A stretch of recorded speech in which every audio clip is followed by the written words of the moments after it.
Olá, bem-vindo a mais um culto de celebração da Igreja Presbiteriana de Tambaú. É sempre uma alegria chegar até a sua casa, por aqui. É muito bom saber que você está nos assistindo e está acompanhando os cultos aqui da nossa igreja. Hoje, nós vamos celebrar o Dia de Ação de Graças, vamos falar sobre gratidão. Para isso, nós vamos ver aquele momento em que Jesus cura 10 leprosos. Onde foram parar os 9, que somente um veio agradecer? O que é que aconteceu nesse coração que torna esse retorno tão especial? Que Deus fale profundamente ao seu coração. Estamos já no finalzinho de novembro de 2017, não parece? Mas o ano já está acabando e parece que foi ontem que a gente estava aqui encerrando o ano de 2016, naquele culto de Ano Novo, já nos preparando para o ano de 2017. Passou muito rápido, né? Quando os meus avós me diziam que conforme a gente vai vivendo, o tempo parece mais curto, eu não acreditava, mas eu posso garantir que agora eu começo a sentir o peso do passar dos anos, do passar dos dias muito rapidamente. Sempre que nós nos aproximamos dessa época do ano, nós somos tomados ou levados a sentir, a experimentar essa impressão de que estamos encerrando um ciclo. Nós somos tomados desse espírito de final de ano. As ruas ficam tomadas, é lógico que por motivos muito mais comerciais do que sentimentais, tomados daquela decoração natalina que quer nos fazer simplesmente gastar mais dinheiro, mas que tem o seu significado no final desse ciclo que se encerra, esse ciclo de 365 dias. Ontem a gente conversava com um grupo de amigos sobre a importância que nós damos para esse dia, que parece que é uma grande expectativa para nada acontecer, né? Que é o final do ano, o dia 31 de dezembro. Mas o fato é que quando a gente encerra esse ciclo, é como se nós estivéssemos renovando as esperanças e renovando as forças para o ano que começa. Mas nós também fazemos um movimento de olhar para trás. Nós somos tendenciosos a olhar para tudo aquilo que nós construímos até aqui, as nossas trajetórias, aquilo que nós vivemos, aquilo que nós vimos, aquilo que nós experimentamos, as lutas, as alegrias, os desafios, as lágrimas que derramamos, o aprendizado que construímos. Quando a gente encerra um ciclo, a gente faz também esse balanço.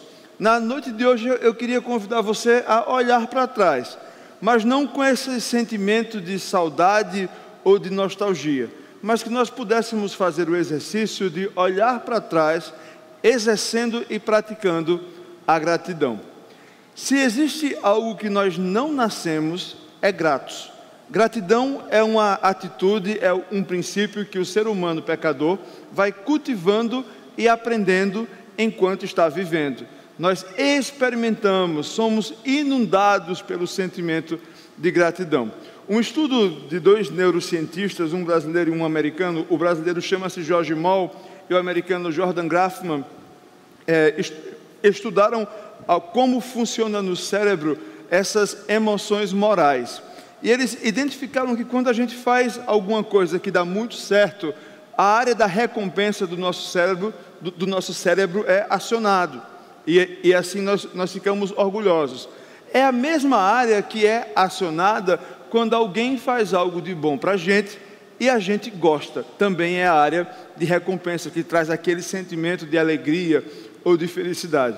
Eu acho que isso é muito pouco para falar sobre gratidão, já que a palavra de Deus nos trata sobre esse assunto de um aspecto muito mais profundo, muito mais transformador do que somente o sentimento de recompensa. É uma atitude que enche o nosso coração e diz muito a nosso respeito e diz muito a respeito da nossa relação com Deus.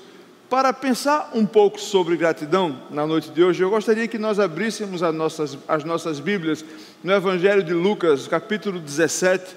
Nós vamos ler do versículo 11 ao versículo 19. É uma das histórias mais conhecidas, um dos encontros mais conhecidos, vividos e protagonizados por Jesus Cristo.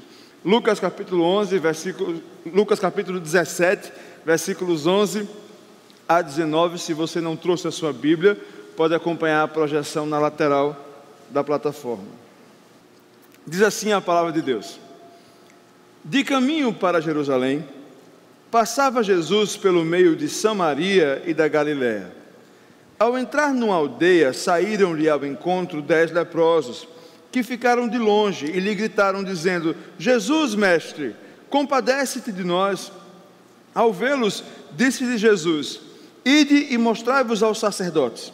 Aconteceu que, indo eles, foram purificados. Um dos 10, vendo que fora curado, voltou, dando glória a Deus em alta voz, e prostrou-se com o rosto em terra aos pés de Jesus, agradecendo-lhe. E este era samaritano. Então Jesus lhes perguntou: não eram 10 os que foram curados?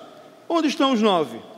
Não houve porventura quem voltasse para dar glória a Deus, senão este estrangeiro? E disse-lhe: levanta-te e vai, a tua fé te salvou. Vamos orar? Pai, nós te agradecemos pela tua palavra, te agradecemos porque podemos estar aqui hoje juntos para aprender mais do Senhor, para ouvir aquilo que o Senhor tem a nos ensinar. Que o teu Santo Espírito ilumine as nossas mentes e os nossos corações para ouvir a tua voz. Pai, é assim que nós te oramos, no nome do teu Filho Jesus. Amém. Queridos, nós acabamos de ler um trecho daquele evangelho que eu gosto muito de chamar de Evangelho dos Encontros. Se você pegar um dia o Evangelho de Lucas para fazer uma leitura de uma vez só, você vai ver que ele é um evangelista que conta a história de Jesus por meio dos encontros que Jesus tem no seu ministério. E ele constrói toda a boa notícia do Evangelho, toda a mensagem do Evangelho, por meio desses encontros que Jesus vai tendo no seu caminho. É muito importante perceber o interesse real que Jesus demonstra em cada indivíduo que ele encontra na sua caminhada. E Lucas nos apresenta como Jesus vai se revelando tanto como Rei, como Senhor, como Salvador, como o Messias enviado, como o Perdoador, como aquele que pode dar um novo sentido à vida, conforme ele vai conhecendo e encontrando essas pessoas. Quando nós chegamos no capítulo 17 de Lucas, que é esse trecho que nós acabamos de ler, Jesus vem de um período bem especial do seu ministério. Ele estava pregando na região da Pérea, e ele está voltando para Jerusalém, e essa volta para Jerusalém que Jesus faz, é uma volta que tinha um propósito. Ele sabia que o seu tempo na terra estava acabando, ele sabia que aquele retorno para Jerusalém culminaria na sua morte e na sua crucificação. Ele sabia que estava caminhando para o momento em que ele seria traído. E ali, naquela caminhada final, ele aproveita aqueles últimos instantes com os seus discípulos, com aquelas pessoas que o seguiam, para ensinar aquilo que ele considerava mais importante a ser aprendido antes da sua partida de volta para a glória. Então, nessa caminhada em que ele está retornando da região da Pérea em direção a Jerusalém, ele está ali na fronteira da região de Samaria com a região habitada pelos judeus. Lembra que os samaritanos eram um povo que não se dava com o povo de Israel.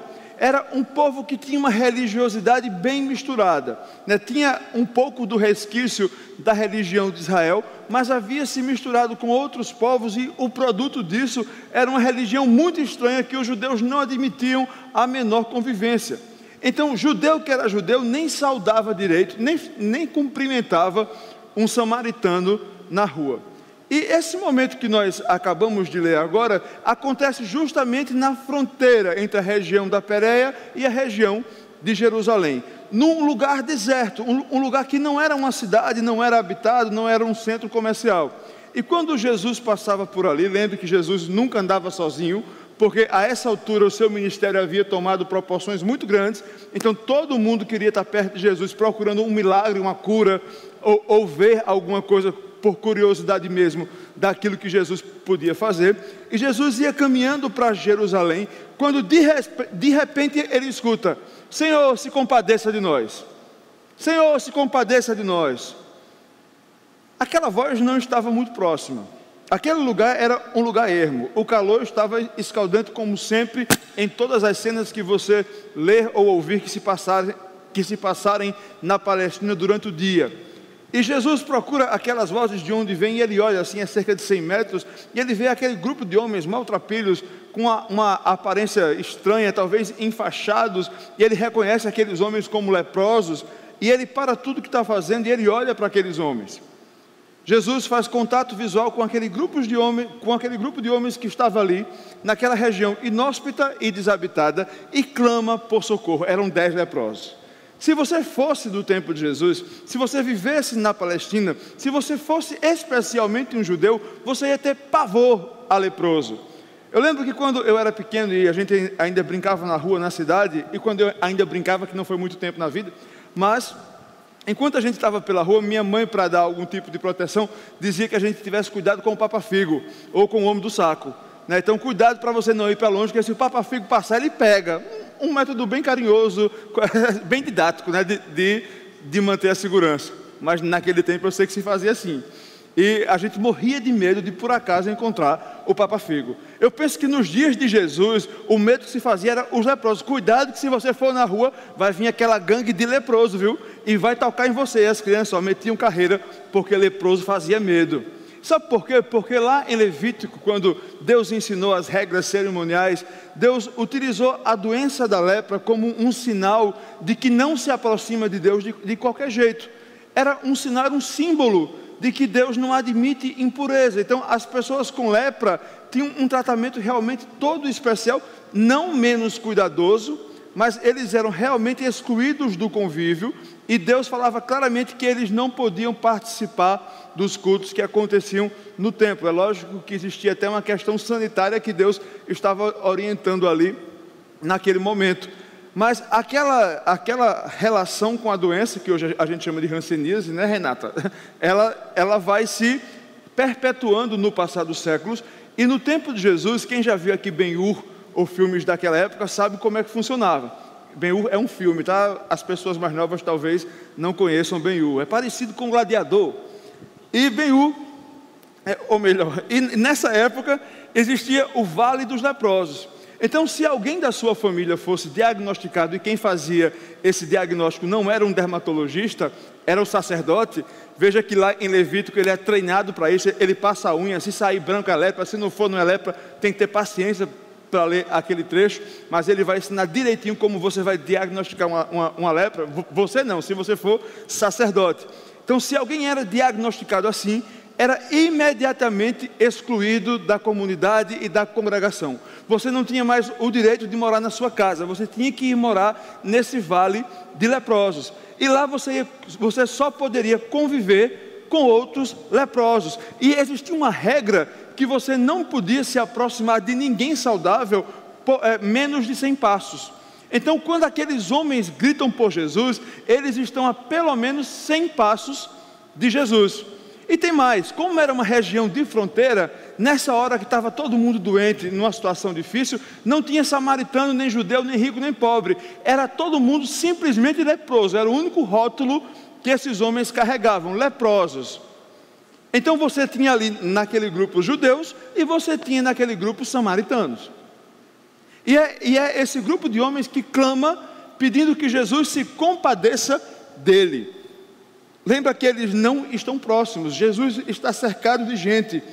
Eles talvez não tivessem nem uma esperança real que Jesus fosse parar e olhar para eles, mas eles dão aqueles gritos e Jesus para tudo o que está fazendo, olha para aqueles homens e então fala para eles o que está escrito aí na sua Bíblia, nos versículos 13 e 14, que eu peço que você olhe mais uma vez e mantenha a sua Bíblia aberta, por favor, lá no capítulo 17. Eles gritam: Mestre, compadece-te de nós. Ao vê-los, Jesus lhes diz: Ide e mostrai-vos aos sacerdotes. Vá e se mostrem aos sacerdotes.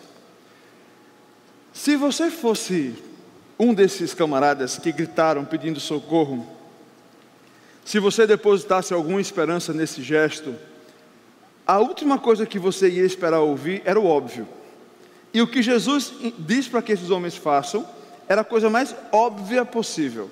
Porque quando você tinha lepra, você ia para o sacerdote e ele ia dizer se você tinha lepra ou não. Aqueles homens não foram curados imediatamente. Eles se olhavam e ainda estavam cheios de feridas. Aquele que estava com a mãozinha para cair, continuava com a mãozinha para cair por causa da lepra que ele tinha. E eles olham assim e escutam a ordem de Jesus: vá e se apresentem ao sacerdote. Eu imagino que se fosse eu ia dizer: eu vou fazer o quê lá diante do sacerdote? Eu vou mostrar a lepra e ele vai dizer: vai-se embora daqui porque você continua doente, vá-se embora para o vale dos leprosos. Mas a palavra de Deus nos conta que eles foram caminhando para os sacerdotes, e nesse caminho eles perceberam que estavam purificados. Nesse momento eu preciso fazer uma pausa só para a gente entender o que é que realmente acontece aqui. Dia desses eu vi uma palestra naqueles TED Talks, né? Não sei quantas pessoas conhecem aqui. O TED Talks é uma série de palestras curtinhas que estão disponíveis no YouTube. Ele é uma plataforma independente, mas o YouTube também disponibiliza. São algumas ideias inovadoras. E eu vi uma que não era bíblica, obviamente, mas era um monge beneditino falando sobre a gratidão como o caminho para a felicidade. Obviamente nós não concordamos que a gratidão é o caminho para a felicidade, mas ele faz algumas ilações, algumas relações entre gratidão e felicidade que são interessantes. Primeiro, ele conclui que a gratidão, ela torna a gente mais feliz, ela nos satisfaz, ela enche o nosso coração, muito mais pelas oportunidades que nos são oferecidas, do que pelos alvos que nós alcançamos. É muito mais pelas portas que se abrem, do que pela realização de um desejo. É muito mais pela possibilidade que você pode receber ou desfrutar, do que você alcançar alguma coisa. É isso que ele defende. Quando a gente volta para a história, a gente vê que Jesus diz para esses homens fazerem o mais óbvio possível, se apresentar ao sacerdote. Todos os dias nós desfrutamos constantemente da graça de Deus, do cuidado de Deus, nas tarefas mais cotidianas do dia a dia, nas bênçãos mais cotidianas do dia a dia, nas situações mais óbvias da nossa vida, e nós não percebemos que isso é ação de Deus. Ontem eu conversava com um grupo de irmãos aqui na igreja e perguntava o que é que nós temos que foi Deus que deu. Aí um diz amor, o outro diz vida, o outro paz, providência, família. É verdade, Deus deu tudo isso. Mas, além de tudo isso, Deus deu tudo.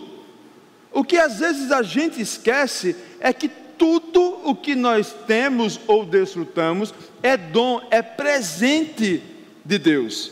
É essa percepção que nos impede tantas vezes de desfrutar verdadeiramente da gratidão. Às vezes nós achamos que só existe motivo para ser grato quando uma grande coisa acontece na nossa vida, mas às vezes é no cotidiano que Deus se revela cuidadoso e doador. Quando nós olhamos mais uma vez para o texto, eu peço que você faça isso mais uma vez, por favor, nos versículos 15 e 16, Lucas nos diz o seguinte: um dos 12, vendo que fora curado, voltou, dando glória a Deus em alta voz, e prostrou-se com o rosto em terra aos pés de Jesus, agradecendo-lhe. E este era samaritano. Eu gosto muito de imaginar cenas e todo mundo sabe disso. Então eu gosto de imaginar que esses 10 saem dali meio que especulando o que é que ia acontecer agora. Olha, ele disse que a gente fosse para o sacerdote, mas eu estou aqui ainda cheio de pereba. Como é que vai ser isso? A gente vai chegar lá, com que cara a gente vai fazer? O povo vai olhar, a gente vai passar e o povo afastando. Rapaz, a gente vai, não vai, e iam caminhando. Aí de repente um olha e diz: oh, eita, aqui sumiu. Opa, aquela coisa branca que eu tinha aqui está sumindo. Você também, a sua testa fechou. Eita, sua mão voltou, seu pé também. E aí eles se olham e se percebem curados. Pode parecer pouca coisa hoje você pensar na cura da lepra, mas quando se falava de curar a lepra nos dias de Jesus, você falava muito mais do que simplesmente a cura de uma doença. Era você voltar a ter a possibilidade de fazer o seu jantar na mesa de casa. Era você ter de volta a possibilidade de dormir na sua cama, de conviver com a sua família, de se relacionar com seus amigos, de dar um abraço no seu filho que você já não via há tanto tempo. Então a alegria daqueles homens era muito além do que a cura de uma doença, era a esperança de viver de volta, era o motivo de viver de volta. Eu imagino que eles se abraçaram, se alegraram, correram cada um para suas casas ou direto para o sacerdote para mostrar que agora sim estavam curados. Eles ficaram tão cheios de alegria que 9 deles esqueceram de voltar para agradecer. Às vezes a gente acha que esses 9 simplesmente foram ingratos. Ok, estou curado agora, vou para minha casa, Jesus que fique para lá com os seus discípulos. Não. O que move esses homens para longe de Jesus é justamente a bênção que Jesus deu. É o milagre que Jesus fez. Eles estão tão embevecidos, tão maravilhados com aquilo que Jesus oferece, que eles esquecem que foi Jesus quem ofereceu. E quem é o único que percebe o que realmente havia acontecido? Um samaritano. E eu sou muito fã de Lucas, porque Lucas, ele gosta de plot twist, né? Ele gosta de assim, reviravoltas na história. Então ele conta de uma forma que é como se ele soltasse uma bomba, né? Porque no versículo 16 ele diz: e se prostrou com o rosto em terra aos pés de Jesus, lhe agradecendo, e este era samaritano. Panã. Era como se fosse uma grande revelação. Vocês acreditam que esse que voltou, se jogou no chão e deu glória a Deus, era um samaritano? Justo um samaritano. É bem interessante perceber por que o samaritano, porque gratidão tem a ver com percepção de bênção, tem a ver com você reconhecer aquilo que você recebeu. Um exemplo: eu estou num consultório médico, meus rins estão paralisados, estão condenados, eu preciso de um transplante. Tem uma pessoa que está ali comigo, escuta a minha história, se compadece, me dá um copo d'água, me dá um abraço e diz que eu posso contar com ela. Que bom, tem alguém que se importa comigo, muito bom isso. Mas aí logo depois chega outra pessoa e diz: olha, eu acabei de fazer aqui uns testes de compatibilidade, eu soube da sua história e eu soube que meu rim é compatível com o seu, então eu estou deixando ele aí para você usar, tá? Você vai poder fazer o transplante com o meu rim. Você seria mais agradecido a quem? Você daria mais importância a que gesto? Qual é o tamanho do bem, do favor ou da graça que você reconhece como maior? Aquela pessoa que deu o rim. Você sabe que aquela pessoa que deu o rim deu aquilo que ela tinha muito importante, que você ia talvez entrar numa fila e fazer vários testes, talvez não fosse conseguir. Você reconhece, você percebe, você tem a percepção da grandeza do ato que foi realizado.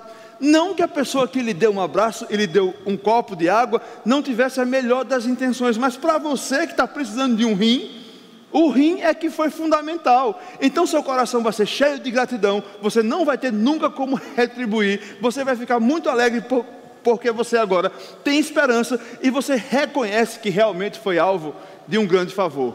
Era isso que acontecia na cabeça daquele samaritano. Ele sabia que ele era a pessoa que Jesus não devia cumprimentar se fosse um bom judeu, porque judeu que era judeu não dava valor ao samaritano.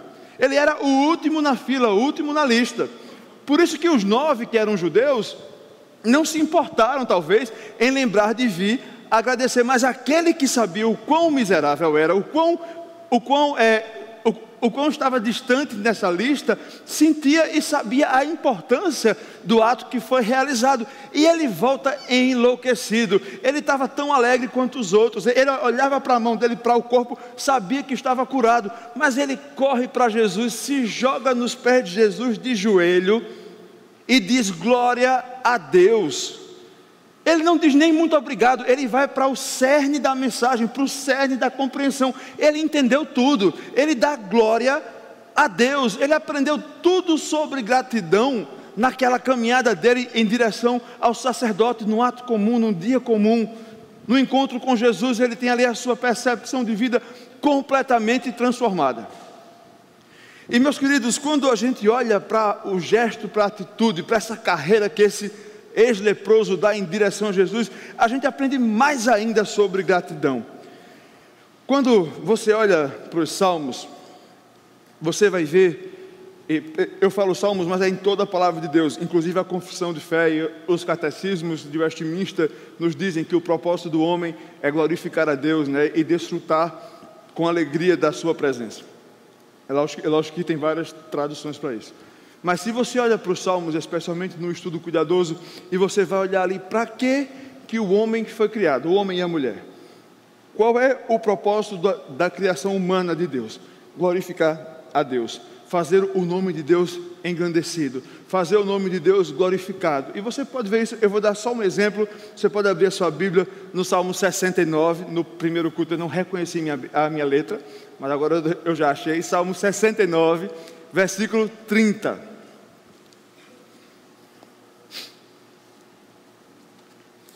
Veja o que é que Davi fala sobre a gratidão. Ele diz: louvarei com cânticos o nome de Deus. E aí preste bem atenção nessa segunda frase: exaltá-lo-ei com ações de graça. Exaltá-lo-ei com ações de graça. Algumas traduções, se a sua Bíblia for revista e corrigida, vai ter engrandecê-lo-ei. Se você olhar para o original, você talvez queira traduzir por magnificá-lo-ei, mas aí seria muito complicado, é mesóclise demais para uma palavra como essa, mas talvez seja a melhor aplicação: magnificar, ampliar o nome e a glória de Deus. Exaltá-lo-ei com ações de graças. Veja que Davi entendeu que a maneira que eu tenho para cumprir o meu propósito como filho de Deus e filha de Deus, que é engrandecer o nome de Deus, é por meio das ações de graça, é por meio do exercício da gratidão. E o que é aumentar, engrandecer a glória de Deus? Essa semana eu usei essa figura várias vezes, já que é uma semana que a gente comemorou o Dia Nacional de Ações de Graças. É como se eu fizesse o uso de um telescópio.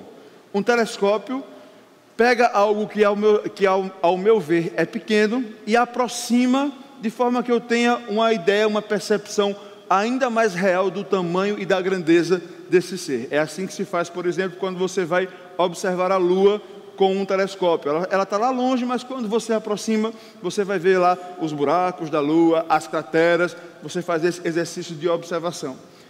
O Filho de Deus, a Filha de Deus, está no mundo para fazer o mundo ter uma percepção mais real de Deus, aproximar Deus do mundo. Onde nós passamos, nós temos a responsabilidade de fazer as pessoas verem melhor quem é Deus, reconhecerem e perceberem melhor a glória de Deus. Nós somos esse instrumento, nós somos esse meio. E como é que nós fazemos isso?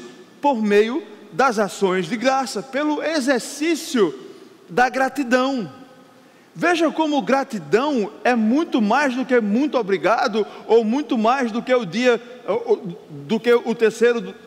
a terceira quinta-feira do mês de novembro. É uma data muito complicada para mim isso, mas que esse ano foi agora quinta-feira passada. É muito mais do que um dia específico.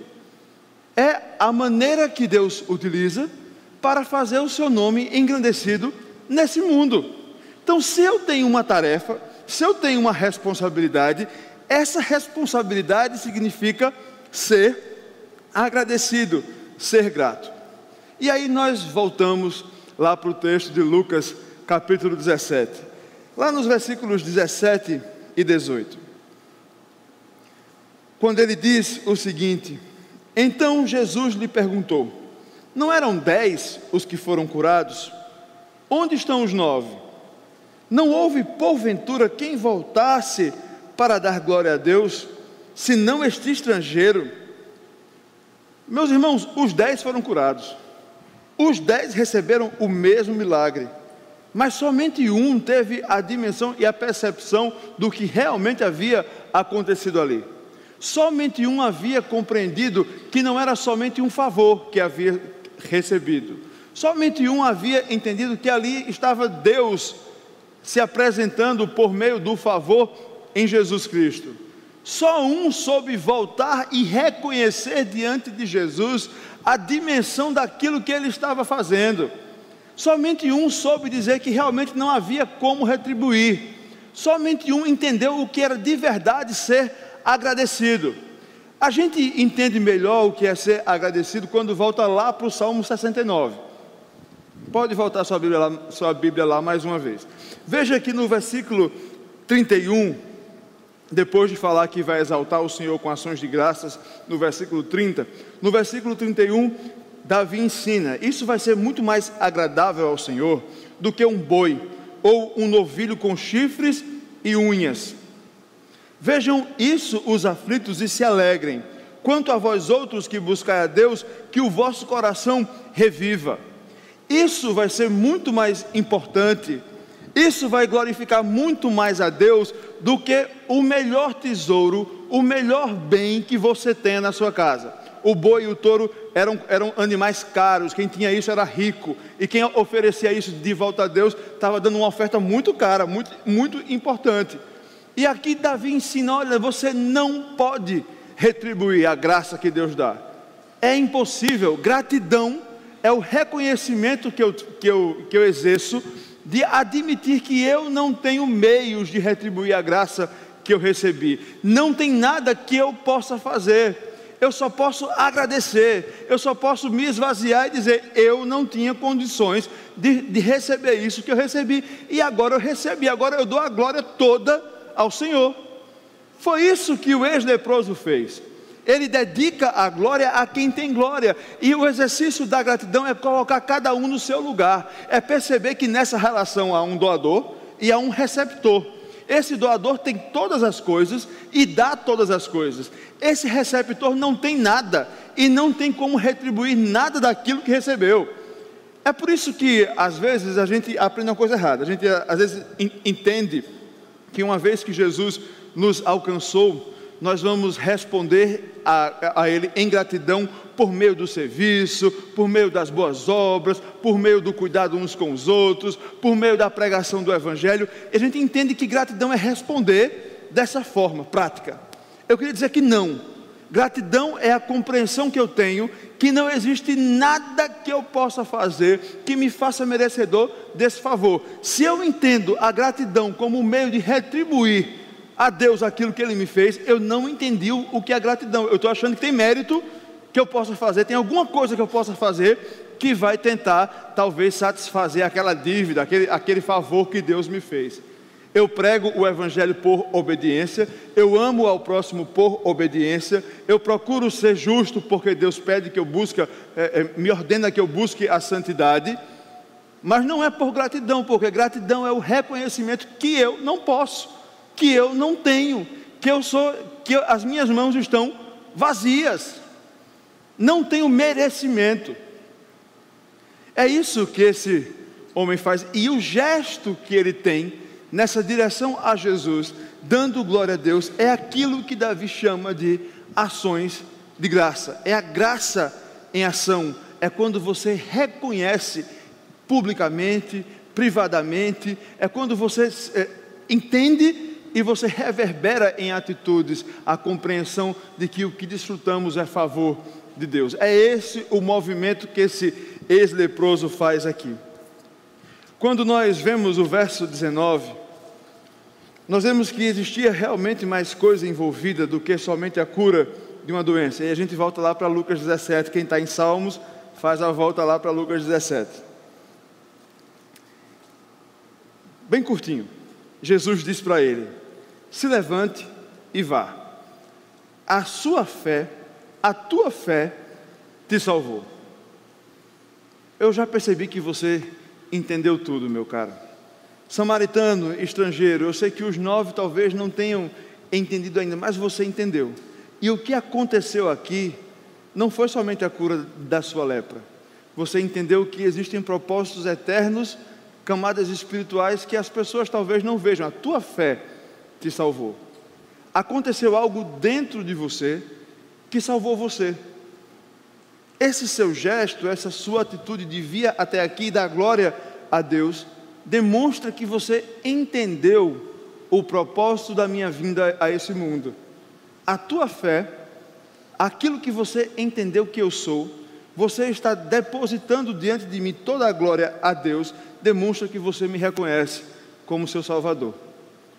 Aquele gesto daquele homem de gratidão a Deus cumpre exatamente o propósito que Davi tinha falado lá no Salmo 69.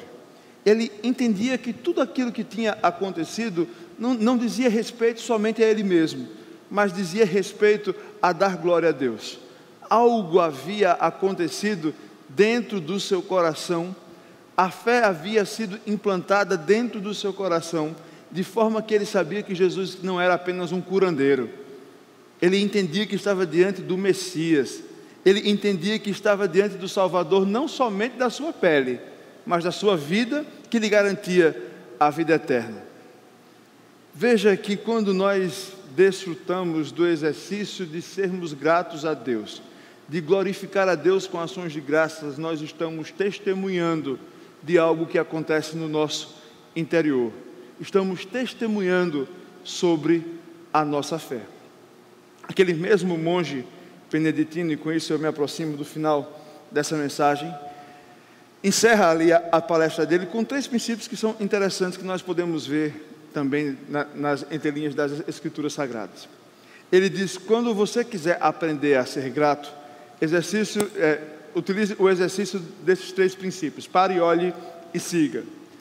Pare, porque a vida é muito corrida. Nós estamos desaprendendo a observar aquilo que nos cerca. A gente só olha para frente e não aproveita o agora, não percebe aquilo que está ao nosso redor. Então pare. Se você perceber que está indo rápido demais, pare. Se você achar que está perdendo as coisas importantes, pare. Se você acha que acelerou mais do que devia, é hora de parar. Uma vez parado, olhe. Olhe ao seu redor. Perceba a graça que Deus tem dado para você todos os dias. Lembre que as misericórdias do Senhor se renovam a cada manhã e são a causa de não sermos consumidos.